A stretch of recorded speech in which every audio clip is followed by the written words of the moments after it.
Let's have our first example. Let's say we have the limit as x approaches 2, x squared minus 6x plus 8 over x squared minus 4. We can simplify and factorize this rational function and solve for the limit, but in this particular case, since we're focusing on Hopital's rule, I will use the Hopital's rule to solve. So starting with substitution, we have 2 squared minus 6 times 2 plus 8 over 4 minus 4. So as we can see, we have 0 over 0, which is the indeterminate form. Let's use the Hopital's rule, which says that we can just take the derivatives of both of the functions. So the limit as x approaches 2. The derivative of the numerator, so x squared is just 2x, minus 6x is just 6, and then 8 would be basically 0.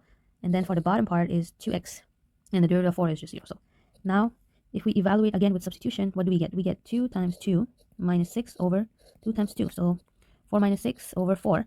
So it's negative 2 over 4, which is a half. Negative half. Next example, we have the limit as x approaches infinity, 9x squared plus 1 over x over ex. Now, if we evaluate this with substitution, we get infinity over infinity. So if we take the derivative of the upper part and the lower part, so 9x squared, that's 18x, plus, now the derivative of this. Now the derivative of this is the same thing as x minus 1. Now you know how to do this. So you bring the minus 1 in the front, and here you do minus 1. So it is going to be minus 1 in the front, then x, and then here minus 1 would be minus 2.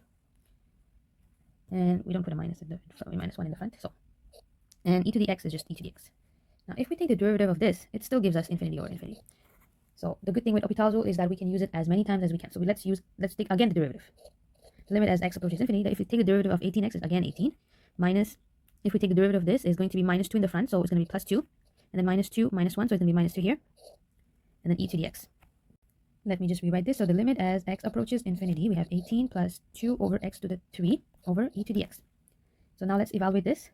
We have equals to 18 plus 2 over x3. Now x is approaching infinity. So it means that the denominator is getting bigger and bigger and bigger. And since the denominator is getting bigger and bigger and bigger, it means this whole fraction is getting closer and closer to 0. Okay? And then this one, it is approaching, e to the x is approaching infinity.